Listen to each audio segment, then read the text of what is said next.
Hello and welcome to Draft Nation. We are delighted to have as our guest Steve Jones. You know, Draft Nation, if you're not familiar with it, talks about team building, talks about drafts, both at the college level, at the NFL level, various sports as well. You can go to draftnation.com. You can sign up for free. And Steve Jones, of course, is, 25 years, quarter of a century sounds longer, but 25 years is the same number. Steve, thanks for bringing us 25 great years calling Penn State games. And what's it been like? It's been incredible, but you'll understand, Rob, because you'll get to 25 years. I know you will with the Steelers the way you're going. It's been incredible, and it doesn't feel like 25 years. It feels like it's gone by like that. And when you're working with great people, and you know this, when you work with great people, we've got a guy, Roger Corey, that runs it. We've got Bob Taylor, the engineer, the sideline guy, Brian Tripp. But I've got Jack Ham next to me, right? I just have to make sure I don't mess up, okay? Yeah. Because I've got the best in the business next to me, and it's the relationships with everybody. The fact I've been with a great program. People say, I heard your highlights. Well, the reason you heard my highlights is the teams have been good. Okay? Right. It's all about the team. And I think I've just been so fortunate to be the one to sit in that chair and have essentially, as you do with the Steelers, the best seat in the house. Yeah, for sure. Quickly, if you could, just let people know it is Draft Nation. So we talk about origin stories. Where did guys come from? But just give us quickly, how did you wind up being the Penn State play-by-play guy? Well, I mean, it turned out that, it's a long journey to come from Connecticut. And Peter King, who covers the NFL for decades, right? Yes. He and I played in the same Little League team together. Really? Okay? Yes. And we went to high school together, right? So we both came out of a town in Enfield, Connecticut. Well, it turned out that my father's uncle was in charge of the herd here at Penn State. Right, the cattle herd. So we came out here a few times when I was a kid. So this was the only school I applied to, kind of to talk about rolling the dice. And then when I graduated, I was offered 3 jobs, including one here. And then early on, you get fortunate with things. Early on, Fran Fisher decided to retire from basketball, so I was able to get on the basketball network. And I've done that now. It's my 43rd season doing Penn State basketball.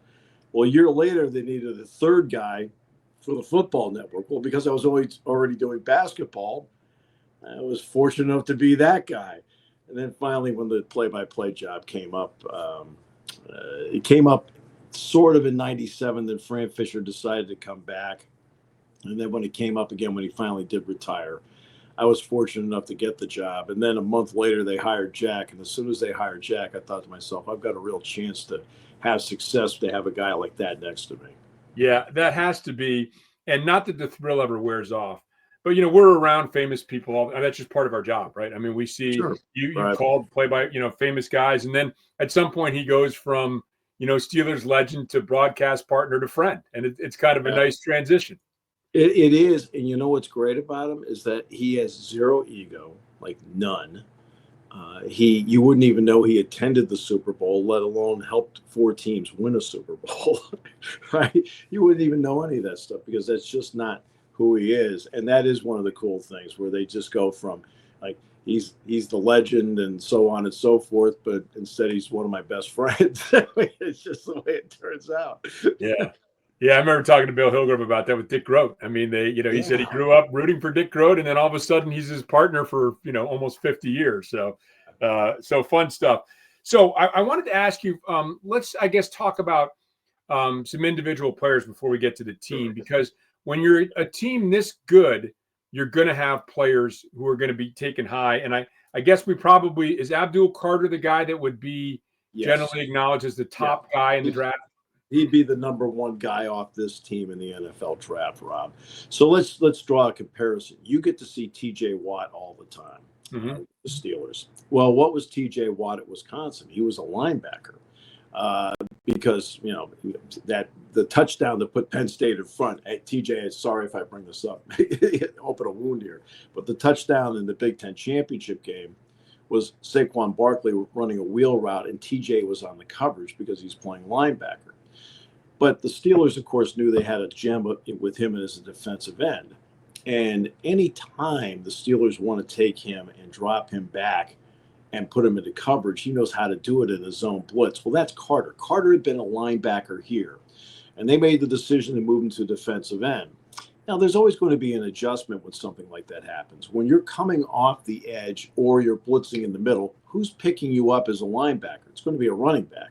Right. Well, now he had to deal with a guy that's bigger, stronger, length with hands, and you have to use your gifts. Well, he's been using his speed, and not only that, he's just, I'm never crazy about he's got this great motor. I'm big into like the cliche of the motor, but there's really no other way for me to describe him because he's just constantly going and going. And what I like about him, Rob, is like we can talk about the pass rush. He's got 18 tackles for losses. He's got 9 sacks and so forth. But he's developed into playing the run really well. And that means that you are a guy that you don't have to take off the field. TJ Watt never has to leave the field unless they're just in a rotation because he can play the run so well. That's Carter. He can play both the run. He's an excellent pass rusher, and he can track guys down from behind when they get loose on a play. So he has all the gifts that you're looking for in a first-round defensive end. Yeah, and it's so funny, by the way, a little aside, motor, that bother, we all have our little things that bother us. I mean, I try to, I'm kind of in the same boat with you. I just like to call them hustlers. Like I always thought Dupree just hustled. Yes. He just never gave up. Relentless hustle. Motor, I guess, is I know. Yeah, and I know I'm the same like that. Like I always love it. And he used his feet to get the first down. Now you could actually run. Right. Yeah. When he threw the ball, he used his feet too, just in a different way. Yeah. No, it is interesting how those things become cliches. And we could talk about that we could do a whole podcast on that alone. How about the guy opposite him? Not maybe, I'm not going chronologically when they're going to be drafted, but Dennis Sutton, I think, is on the other side, right? So talk about it a little. Denai Dennis Sutton's a little bit different, Rob, because of the length.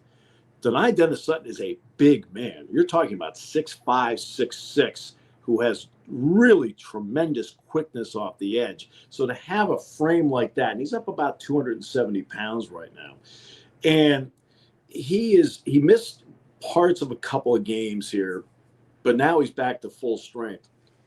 And when he's on the opposite side of Carter, you have to make decisions now. Right. How do you handle this? Do I leave a running back or a tight end to chip on this side, or do I do it on this side? And Denai Dennis Sutton is another guy. He had to learn how to do pass drops because it wasn't as natural to him as Carter being a former linebacker. But he has an interception in his career because he understands the proper depth of a drop. And that gives you that all-around type of player that you're looking for. And Denai Dennis Sutton is somebody that is going to impress people with his quickness, his use of hands, violent hands, and his length, because his length is such an incredible difference where he can just get around people, or if he doesn't get up around somebody, he can just get his hands in the air and deflect a pass. But he's spending a lot more time in the backfield because they can't double each of those guys on each side. It's made a big difference. And it's so great to have those. I go back to thinking going in the Wayback Machine to Pitt when they had Hugh Green and Ricky Jackson. Oh, God, I remember that. Oh, yeah, now Rob, you're starting to give me the shakes. I'm remembering these. I remember these two guys. Yeah, but you know what? If you're Penn State, you remember that last game pretty fondly. Yeah, I know. Yeah. But still, but I mean, just two guys, and you never know. I mean, one guy, one guy could excel at the next level. You never know. That's why, they don't come to midfield with two guys with sheets of paper writing things down. They actually play the game. So you never know. You never know how these guys are going to turn out. So who else at this team? I mean, obviously a lot of people are going to talk about the quarterback position. Maybe another guy before we get there. Tyler Warren. Warren. Tyler Warren. Yeah, what about his game? Rob, you want to talk about having fun announcing at your announcing job, finding him on every play. Let's start with this. He's 6'6". He's about 257. You also have now a lineage of tight ends in the NFL that Penn State has. From Mike Gesicki with the Bengals, Pat Freiermuth with the Steelers, Brenton Strange with the Jags, Theo Johnson with the Giants. He's the latest in the long line of NFL tight ends here. So in order to be a great tight end, in my opinion, you have to be able to do everything, and that means blocking is one of them. He is an excellent blocker. Now, he had to develop into that because he was a quarterback in high school. And he's become an excellent blocker at the tight end spot because he's committed to it. Tremendous hands. Hands, zero issue. I mean, I can count on one hand the number of drops in the last 3 years I've seen in practice. I don't mean in games. I mean in practice. And I'm at practice every day. And then the intelligence. When you have a guy that can line up at wide receiver and knows the plays, slot receiver knows the plays, tight end on the line of scrimmage knows the plays, wingback knows the plays, fullback knows the plays, quarterback. He's played all these positions this year, Rob. Quarterback knows the plays. He's thrown the ball this year. Oh, and by the way, against USC, they ran an exotic formation where he snapped the ball and then ran a post pattern and caught a touchdown. You can't put a price on a guy that's that smart. Right. That knows how to play the game. And again, you want to talk about down to earth, attitude? This kid has no attitude. I mean, he's going to wow people. And when I talked to Andy Koltanicki, Penn State's offensive coordinator, I said, when did you think you could do all these things with him? And he said, well, to be honest with you, he says, we went through the winter workout in the spring. He's one of the older guys. So, he kind of got a lot of time off. He said, but then we were recruiting another player. And they said, boy, you should see his basketball tape. This guy's tremendous. And one of the coaches said, it's nothing. It's nothing compared to Warren's basketball tape. All right. And Andy looked over. He goes, Warren's basketball tape? He said, Warren played basketball? He says, yeah. So he said, well, let me see the tape. He said, I saw the tape and went, oh, my goodness, what can we do with this? He's just a great athlete. So Warren is going to be a guy that will be in the NFL. He's got an NFL body. He's got an NFL mind. And he also has the kind of versatility that anybody would love to have around. One of the things, too, you mentioned the quarterback background. Always a big fan of that, Steve, when a receiver is a former quarterback, because they know they know what it's like on the opposite side. They know what that quarterback is feeling when a play breaks down or when something needs to go a little off script. Yeah, good point, Rob, because it's exactly, he understands what he's thinking because he lived it, himself. And he was a guy that threw for 1,100 yards his senior season in high school. So he's been around. He understands that. And so when you have a quarterback and a receiver that are on the same page because they both understand how it's supposed to work, it makes a big difference. How about the quarterback for Penn State? Well, let's talk about Drew Aller, because Drew Aller was a rookie quarterback essentially last year with 13 starts. So as we do this right now, Drew Aller is about to make the 24th start of his career. And Rob, he looks like a quarterback that's making his 24th start. The difference in Drew Aller this year has been, to me, a guy that's made himself so much better. Last year, he ended up about 59.5%, but he had 25 touchdowns and 2 interceptions. So he was careful with the ball. That's great. The 59.5%, okay, all right. Well, I had told groups in the offseason when I went to speak to them, I said, look, if Aller can be somewhere from 63 to 65%, boy, what a difference it's going to make for Penn State. Robbie's 72.5%, right? And he's doing the same thing with efficiency with the football, which has made a big difference. The arm is there. I mean, he has an NFL arm. You saw that the first time you saw him in a practice, okay, NFL arm. Now can the NFL arm translate into accuracy? Can the NFL arm now translate into the ability to move in that 3 to 5 foot area in the pocket and make a play? Can he climb and do something? But he also did something in the offseason I thought was important. He was played last year at 242 pounds.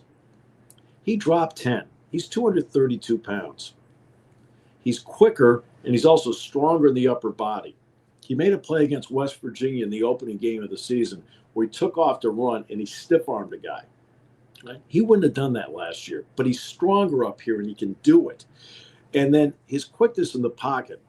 He is not going to be a guy that's going to scramble and wow you with how he runs around in the pocket. But he has very good point A to point B speed. And because he has very good point A to point B speed, now defenses has to stay honest because he can climb the pocket, it's not there, and he can run, and he can get you 8 to 12 yards because he does something like that. And it makes a big difference. And now he's also done a better job, Rob, and he puts better touch on the football. Not everything's on a straight line. I need to drop the ball in the bucket over somebody. He can do that now. And that's just a product of being a better developed player that's had the ability to get 24 starts under his belt. It makes a big difference. And I think you need to see those things. You know, Steve, in the past, a quarterback's accuracy was considered a huge red flag if he didn't have it. I think Josh Allen maybe changed that thinking because he came into the NFL with the questions about his accuracy and has turned out to, of course, be a great player. But I still think he's the outlier. I still think this notion that you can teach a guy to be more accurate. Oh, I'm sure there'll be others that come along, but you like to see it, and you like to see what Drew Aller's been able to do this year in that regard. And, you know, feathering, as they like to say now, feathering passes, layering passes, that aspect of it too. I think another part too is the experience part of it, Rob. I think that we've seen some draft picks in the last few years that were a one-year starter. And it didn't pan out for them because they flashed and showed in a year, and you're like, oh, okay, look at that talent. Okay, we can do something with that. But I think you're seeing quarterbacks, and okay, let's give a perfect example. The guy you see on an every down week, and that's Russell Wilson. Russell Wilson was a starter at NC State, one-year starter at Wisconsin. All right, he had 130 something touchdown passes in his career. He saw everything in his college career. He saw every speed of defense. He saw every kind of defense. He had to play against it. He had to adjust to it and everything. And when he got to the NFL with Seattle, he was ready to go. And Aller now has 2 years of starting experience, so he has now seen the speed of a Michigan defense in the national championship here. He's seen the speed of an Ohio State defense. He's seen how people want to attack different ways because they're trying to take X away, Y away, and he's had to go to Z. And the touchdown pass that he threw against USC to tie the game up was a good example of, first of all, protection. Let's give credit to the offensive line. But Nicholas Singleton caught the ball. He was the fourth read in the play.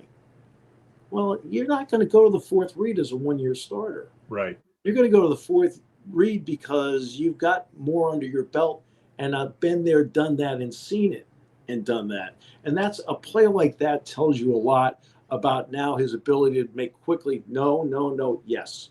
Right. Yeah, and that's rare. You're right with these young players. A lot of what's being taught is first read and go, like you're in high school. I mean, and they're talking about that with NFL quarterbacks. It's crazy. Yeah, you know what? Because the last two games that Penn State played, that was the MO on each quarterback. Will Rogers, who's thrown, with Mississippi State and Washington, he's thrown a lot of touchdown passes in his career, especially with the air raid with Mike Leach down at the late Mike Leach down at Mississippi State. And then the quarterback last week, Hudson Carter, was transferred from Texas to Purdue. They were first read guys. And the entire point was to take away the first read. Will Howard of Ohio State's like that too, where it's a big first read team. And the first time he did it, Zion Tracy picked it off and ran it back for a touchdown because he went to the first read right away. And you've got a lot of first read guys out there, and I've seen three of the last four games like that. Our special guest is Steve Jones. He's the play-by-play guy at Penn State. You've heard him for a quarter century. Had to get that in there. Calling games for Penn State. The Nittany Lions have a great team this year. And again, this is Draft Nation, and you can see by the little there it is right there, Draft Nation. It's all about building teams. And yes, I know, tough enough. I don't know how they do the weather. I got to give them some credit doing the weather on TV. So check out draftnation.com. A couple guys I want to get to before we get to the team. Just a few more. KJ Winston. Tell me about him. KJ Winston got hurt early in the season, but he is an absolute pro at safety. He knows how to play the position, knows how to direct traffic back there. Excellent eye for the football, plays the run really well. You could take him as a safety. If you want to throw him up in the box to make a play, Rob, he can make a play up in the box because he's physically built to do it. And I think he is going to have a nice, long NFL career. And you got a pair of running backs as well. Well, let's say Katron Allen is a jump cut guy, power guy, about 222 pounds right now. Good receiver out of the backfield, good vision as a running back. Singleton's the speed guy. I mean, Singleton he's going to put up a number at the combine. He's going to be somewhere in the 4.3s when he does it. He's 227 pounds, Rob, but he is thick. I mean, you look at him and go, he's 227? Right. And you're like, wow. But where he's really improved, his freshman year, he'd be what you and I would call, Rob, a body catcher. He'd do this, and the third hand was the chest. Okay? Now you look at him, hands out like a wide receiver, catching the ball, totally confident. You put him in the open field. Now he makes a lot of great things happen. His improvement as a receiver, he already is an excellent running back to begin with as a running back, but his improvement as a receiver will make him incredibly valuable at the NFL level. So let's talk a little bit about the team, obviously, yes, because this is all about the team for the fans too. Tough game against Minnesota at Minnesota. I mean, for fans that are already looking forward to what's to come, need to take care of business at Minnesota. Yeah, absolutely. You're right about that. Max Brosmer transferred in from New Hampshire. I'm like, well, how's New Hampshire guy? How's this going to work? And then you watch enough tape, you're like, Brosmer can play. Throws a good ball. He's accurate. When he throws the football for the most part, can run when need be. Darius Taylor's a very good running back. Marcus Major, the backup, he and Taylor do a great job of complementing each other back there. He's gone to Gears, the tight end, more of late. Daniel Jackson, I think, is an excellent wide receiver, number 9. They got Shelton, who transferred in. He's helped them out to balance it on the other side. And then Brockington would be the third guy they would go to. They've got a guy at each level, Rob, defensively that are really good. Ja Joyner will be playing in the NFL. He's a defensive end, 17, good player. Cody Lindenberg, the middle linebacker, leads them in tackles with 76. He's number 45. And I like just the way he plays. And then they have a freshman, and the NFL is going to have to wait for this kid. Coy Parrish, Minnesota High School Player of the Year, and decided to stay home and play at Minnesota. Well, he's got 5 interceptions this year, and he's a terrific athlete. They've now put him back on punts. They put him back on kickoffs, and he's just a good player. They're a physical football team. They've had 2 weeks to prepare for this game. They've had some great moments like beating USC late in the game. They've had a lot of close games as well. But this will be a very tough game. And this is something Jack Ham and I, after the Ohio State game, we knew like Washington was going to be very good. But we had circled this one as like, look, that's the one we're looking at when Penn State is going to get its biggest test. And I agree with you because, when you look at the elements, Steve, of a team that would need to pull an upset, and it would be an upset. I don't think it would be a huge upset, but because you're on the road, it's a conference game, but good quarterback play, and then a guy like Parrish, like you talked about, who can either take one to the house with an interception or take a punt return back. Those kind of things can wind up costing you a game. Well, they're a plus 12 giveaway takeaway. They have 20 takeaways this year. Wow. And that's that's what's remarkable about them. So if you take care of the football, so let's go back to Aller. Part of Aller's MO has been that for the most part, he's taken good care of the football. He's going to have to in a game like this while still being aggressive. You just can't sit there and go, right. Gee, they may pick it off. I'm just going to dump them off all day. No, you can't do that. You're going to have to throw the ball. But, that means you're going to have to win some one-on-ones along the way to do something like that.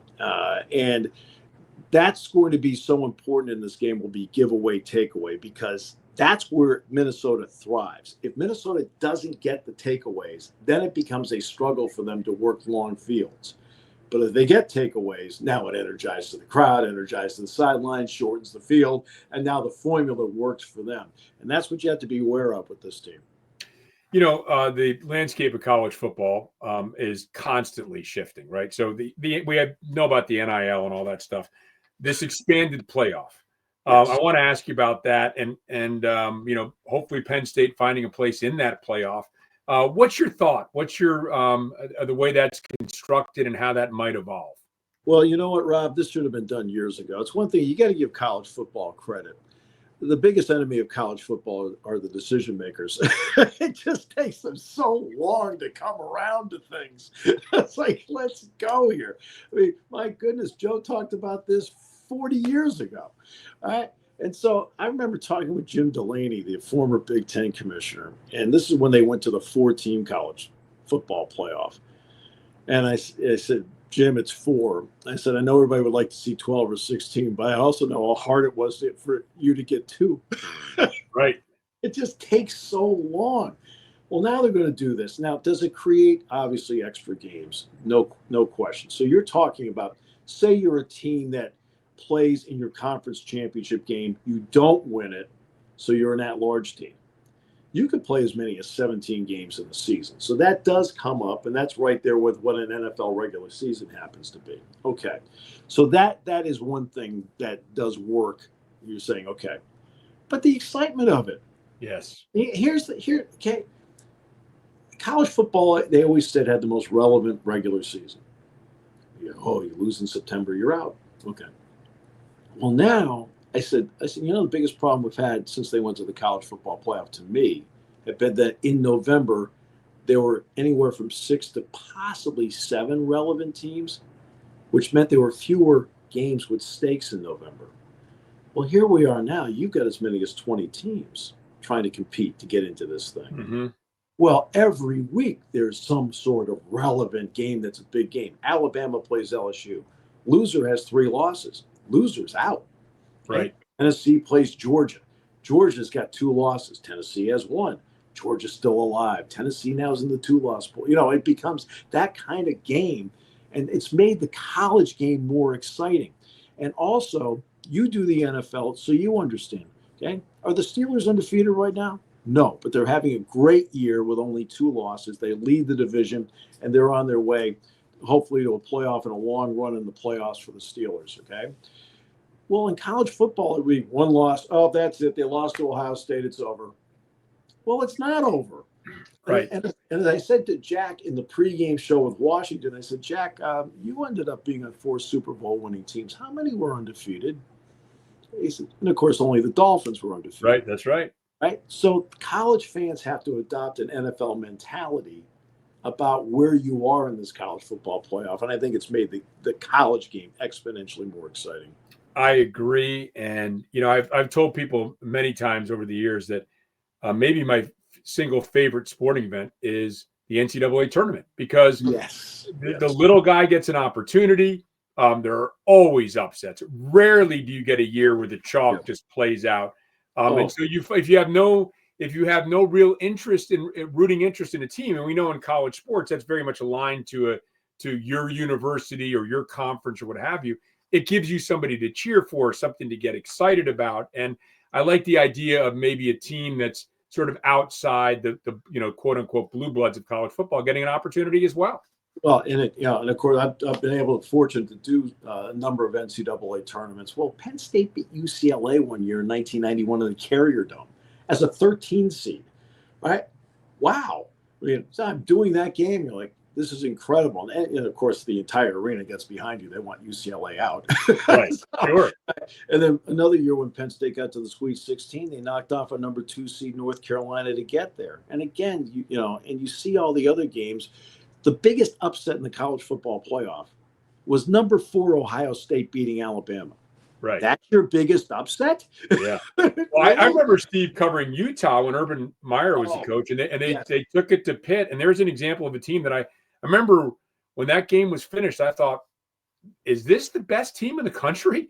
They had Alex Smith and they had a bunch of other pros on that team, and I thought they could have played with anybody. So I'm excited. I can't wait.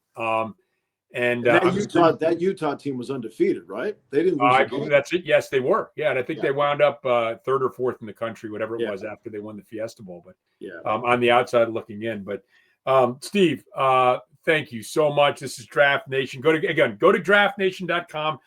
Check out Draft Nation and the great insight we get from people. Well, we don't get the same insight from anybody that we do from Steve Jones. Steve, thanks very much. Good luck on Saturday in Minnesota. Rob, good luck to you with everything because you are having a great season. Steeler fans are lucky to have you.